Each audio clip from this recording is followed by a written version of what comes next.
Hello my dear students, I hope कि आप सभी अच्छी और हेल्दी कंडीशन में होंगे। तो स्टूडेंट्स, आज का जो हमारा डिस्कशन का टॉपिक है वो है वर्किंग ऑफ फ्यूज़, यानी कि इलेक्ट्रिकल फ्यूज़ होता क्या है, ठीक है, उसका वर्किंग कैसे होता है, या फिर हम घर में इलेक्ट्रिकल फ्यूज़ क्यों इंस्टॉल करते हैं, वही आज हम हमारे ये डिस्कशन के टॉपिक में प्रैक्टिकल के थ्रू समझने वाले हैं। तो विदाउट वेस्टिंग टाइम हम अपने टॉपिक की ओर चलते हैं। सो स्टूडेंट्स, जैसे कि आपको यहाँ पे डायग्राम दिख रहा है, ये एक प्रैक्टिकल सेटअप है जिसके थ्रू ये फ्यूज वर्क कैसे करेगा या फिर वर्क कैसे करता है वो आज हमें प्रैक्टिकल के through according to wiring diagram वो समझना है। बट उससे पहले हम ये थोड़ा देखते हैं, ये कनेक्शन डायग्राम है, ये सर्किट डायग्राम है, ठीक है। तो जैसे कि आप यहाँ पे देख रहे हो, ये तो हम सिंगल फेज हमने यहाँ पे कंसीडर किया है। सिंगल फेज मीन्स जो हमारे घर में वगैरह जो वोल्टेज सप्लाई रहता है that is your single phase voltage supply, यानी कि 230 हर्ट्ज 230 वोल्ट और 50 hertz means voltage level single phase का 230 वोल्ट होता है। देन यहाँ पे जो आप देख रहे हो this is single phase auto transformer, single phase auto transformer. Then यहाँ पे हमने देखा है कि यहाँ पे ये एमीटर हमने लिखा है, मतलब ड्रॉ किया हुआ है। अब ये एमीटर क्यों, क्योंकि ये पूरे सेटअप में कितने अमाउंट ऑफ करंट पास होगा उसके लिए ये एमीटर, ठीक है। तो इसका जो रेटिंग है वो है 0 से लेकर 10 ampere, 0 to 10 ampere. Then here is volt meter, यानी कि वोल्टेज तो हमारा कांस्टेंट ही रहेगा, सिंगल फेज वोल्टेज है, तो उसके लिए जो हमने कनेक्शन में यहाँ पे लिया है वो है 0 से लेकर 300 वोल्ट के रेंज का वोल्ट मीटर, ओके। देन यहाँ पे फ्यूज है, इसे हम फ्यूज, इलेक्ट्रिकल फ्यूज। अभी फ्यूज अगर हम देखेंगे तो वहाँ पे कई सारे टाइप्स के फ्यूज होते हैं, ठीक है। बट यहाँ पे हमने जो फ्यूज कंसिडर किया है वो है किट कैट फ्यूज, या हम जिसे रिवायरेबल फ्यूज भी कहते हैं। तो इसमें जो हमने ये जो आपको दिख रहा है ना, ये अंदर फ्यूज के अंदर जो तार होता है जो मेल्ट होगा, ठीक है, वो हमने अप टू 5 एम्पियर कैपेसिटी वाला फ्यूज यहाँ पे कंसिडर किया है। मीन्स इसके अंदर जो मेल्टिंग जो वहाँ पे तार होगा ना जिसके थ्रू करंट पास होगा वो उसकी कैपेसिटी अप टू 5 एम्पियर तक ही है, ठीक है। ये हमने प्रैक्टिकल के लिए एज्यूम किया है। और यहाँ पे है ये लोड बैंक, यानी कि हम जो भी लोड वगैरह यहाँ पे कनेक्ट करते हैं, जैसे हमारे घर में फैन होने दो या फिर लाइट्स होने दो या फिर कोई भी इलेक्ट्रिकल मोटर्स वगैरह होने दो, तो उसके लिए हमने यहाँ पे लोड बैंक कनेक्ट किया हुआ है। तो ये हमारा रेजिस्टिव लोड बैंक है, ओके। तो मैं यहाँ पे मेंशन करता हूँ कि रेजिस्टिव लोड बैंक, यानी कि पूरे इसमें पूरे हमारे बल्ब्स हो गए, ठीक है, जो हम घर में बल्ब्स वगैरह यूज करते हैं ना उसके थ्रू हमने रेजिस्टिव लोड बैंक बनाया हुआ है। सो ये पूरा प्रैक्टिकल सेटअप है, ठीक है। सो अभी ये पूरा प्रैक्टिकल सेटअप हम प्रैक्टिकली यहाँ पे देखेंगे, ठीक है, थ्रू वायरिंग डायग्राम्स।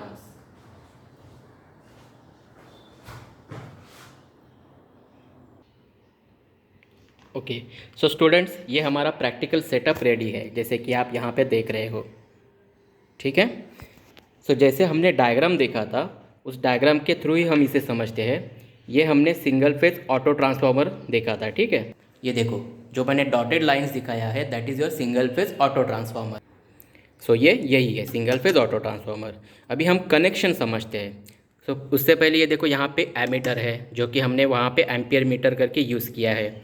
यहाँ पे ये वोल्ट मीटर है, ठीक है। यहाँ पे हमने ये जो रिवायरेबल फ्यूज़ यहाँ पे बोला है वो ये है, ठीक है। अगर आप इसे रिमूव कर दोगे सो आपको यहाँ पे ये देखो ये तार दिख रहा है आपको इसके अंदर, ठीक है। इसके अंदर ये तार कनेक्ट किया हुआ है, ये देखो, ठीक है। इसका रेटिंग है अप टू 5 एम्पियर, मतलब 5 एम्पियर करंट तक ही ये क्या करेगा उसकी कैपेसिटी है। ये इसे हमने यहाँ पे फिट कर दिया। और यहाँ पे ये लोड बैंक है, ठीक है। यह है रेजिस्टिव लोड बैंक, ठीक है, जिसमें कि ये नंबर ऑफ बल्ब्स यहाँ पे कनेक्टेड किए हुए हैं, ठीक है। सो यहाँ पे आप देख रहे हो ये 3 फेज़ के लिए भी हम यूज़ करते हैं RYB, और अगर हम सिंगल फेज़ पे यूज़ करना है तो भी हम इसे यूज़ कर सकते हैं। सो अभी मैं सिंपली आपको यहाँ पे ये कनेक्शन बता देता हूँ।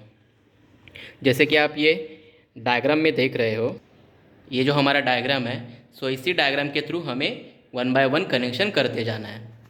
सो ये देखो फर्स्ट पॉइंट आपका जो टर्मिनल है, फर्स्ट टर्मिनल ऑटो ट्रांसफार्मर का, इसे हम पॉजिटिव करके एज्यूम करेंगे। ठीक है, सो यहाँ से जो फर्स्ट वायर निकलेगा वो जाएगा एमीटर के फर्स्ट टर्मिनल को, मतलब यहाँ पे। ठीक है, देन एमीटर का जो सेकेंड टर्मिनल है वो जाएगा कहाँ पे, जो हमारा फ्यूज़ है उस फ्यूज़ में जाएगा। ये देखो जैसे कि आप यहाँ पे देख रहे हो, और जो भी हमने डायग्राम देखा है। देन फ्यूज़ का जो सेकेंड टर्मिनल है वो कहाँ पे जाना चाहिए, हमारा जो लोड बैंक है उसके टर्मिनल को। सो इसका जो सेकेंड टर्मिनल है वो हमने यहाँ पे कनेक्ट कर दिया लोड बैंक के इस टर्मिनल को। अभी हमें ये आर वाई बी में से दो फेज़ यहाँ पे कंसीडर करने हैं। सो आर और वाई का जो पॉइंट है वो मैंने शॉर्ट कर दिया। ठीक है, मतलब करंट इसमें भी फ्लो होगा, जो आर पे कनेक्टेड बल्ब्स है उसमें भी, और जो वाई में कनेक्टेड बल्ब्स है उसमें भी। ठीक है, सिमिलरली हमें क्या चाहिए, न्यूट्रल तो चाहिए। सो यहाँ पे मैंने क्या किया, न्यूट्रल को भी ये देखो शॉर्ट कर दिया, एक आर के सामने वाला और एक वाई के सामने वाला, दोनों को शॉर्ट कर दिया। ठीक है, लोड बैंक का जो सेकेंड टर्मिनल है, मतलब ये न्यूट्रल, वो कहाँ पे जाएगा, वो जाएगा आपके वोल्ट मीटर में। जैसे कि ये आप डायग्राम में देख रहे हो, लोड बैंक का जो सेकेंड टर्मिनल है वो कहाँ पे जाएगा, वोल्ट मीटर में, वोल्ट मीटर के सेकेंड टर्मिनल को। सो ये जो लोड बैंक का जो सेकेंड टर्मिनल है वो डायरेक्टली हमने कनेक्ट किया है वोल्ट मीटर के सेकेंड टर्मिनल को। ठीक है, दिस इज सेकेंड टर्मिनल। अभी हमें सिंगल फेज पे ही परफॉर्म करना है, मतलब हमारा सिंगल फेज वोल्टेज कितना है, अप टू 230 वोल्ट। सो हमने यहाँ पे 300, 0 से लेकर 300 वोल्ट सिलेक्ट किया हुआ है। सो 300 को हमने कनेक्ट कर दिया।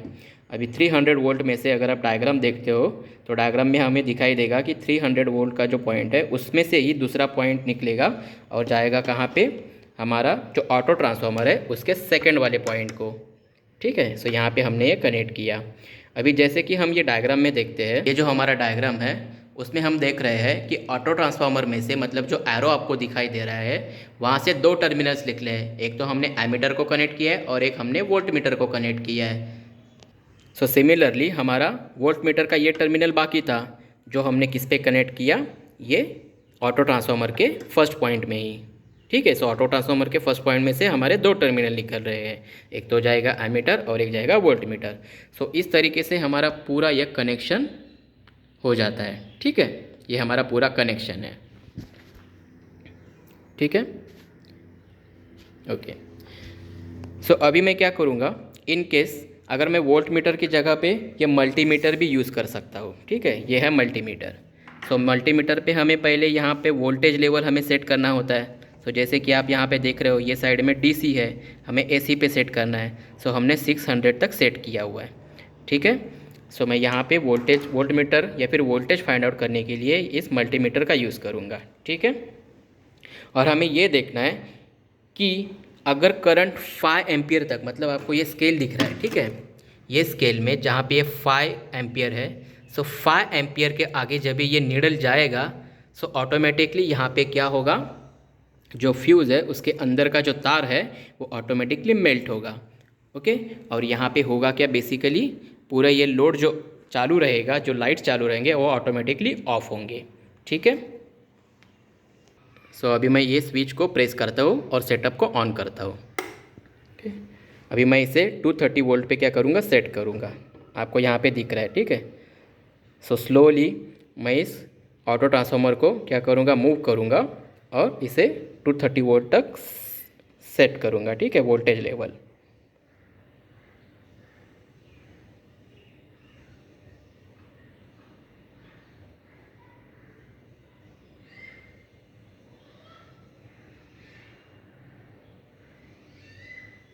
सो ये मैंने 230 वोल्ट यहाँ पे सेट किया हुआ है। अभी सिंपली मैं यहाँ पे क्या करूँगा, जो आर और वाई में जो भी बल्ब्स कनेक्टेड है उनको 1 बाय 1 ऑन करते जाऊँगा। ठीक है, सो ये देखो आर का मैंने ऑन किया, देन वाई, ये देखो लैम्प्स ऑन हो रहा, स्टार्ट हो रहे हैं, then again R, then again Y, again R, again Y, then load मैं इंक्रीज़ करते जा रहा हूँ। ठीक है, सो अगर आप यहाँ पे देख रहे हो तो हमारा नीडल भी यहाँ पे वैरी हो रहा है। ठीक है, एमीटर में पहले 0 पे था, अभी 2 पे आया हुआ है। और यहाँ पे कनेक्टेड लोड है वो भी हमें कैलकुलेट करना है, 100 वाट है तो 100 वाट, या फिर 200 वाट का है वो 200 वाट।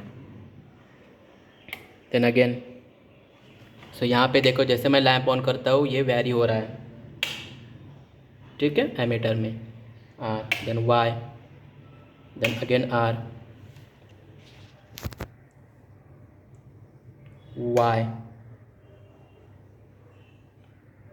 आर, अभी नियर अबाउट 5 एम्पियर है, ठीक है, वाई, अभी अगर 5 एम्पियर के ऊपर जाएगा तो ये ऑटोमेटिकली क्या होगा, फ्यूज़ मेल्ट होगा और कनेक्शन पूरा क्या हो जाएगा, आइसोलेट हो जाएगा, यानी कि पूरे लैंप्स वगैरह है वो ऑटोमेटिकली स्विच ऑफ हो जाएंगे, ठीक है। देखा, ये देखो, ये ऑटोमेटिकली क्या हुआ, जब भी करंट 5 एम्पियर के आगे गया तभी क्या हुआ, ऑटोमेटिकली उसके अंदर का जो फ्यूज़ के अंदर का जो तार है वो क्या हुआ, मेल्ट हुआ और पूरा सर्किट क्या हुआ, आइसोलेट हुआ, ऑटोमेटिकली बंद हो गया, ठीक है। सो स्टूडेंट्स, अभी हमने देखा प्रैक्टिकल के थ्रू ये इलेक्ट्रिकल फ्यूज़ का वर्क क्या होता है, बट अब ये क्यों होता है, ये जो अंदर का तार है फ्यूज़ के अंदर का वो ऑटोमेटिकली क्यों बंद हुआ या फिर क्यों मेल्ट हुआ, क्योंकि तभी हमारा क्या हुआ, ये स्विच जो पूरा लोड है यहाँ पे वो ऑटोमेटिकली बंद हो गया, मतलब पूरे लैंप्स बंद हो गए। क्यों? क्योंकि फ्यूज़ को हम इसीलिए यूज़ करते हैं कि यहाँ पे मैं मेंशन करता हूँ प्रोटेक्टिव डिवाइस,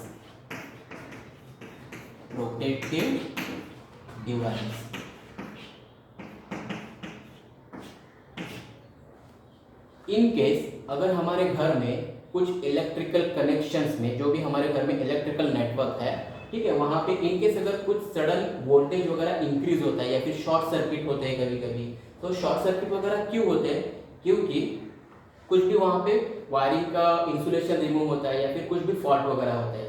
तो जब भी इलेक्ट्रिकल नेटवर्क में सडनली कुछ भी फॉल्ट होता है, तो क्या होता है, ऑटोमेटिकली हमारा जो करंट होता है, जो हमारे घर के इलेक्ट्रिकल नेटवर्क में होता है, वो current suddenly 5 to 6 times increase होता है।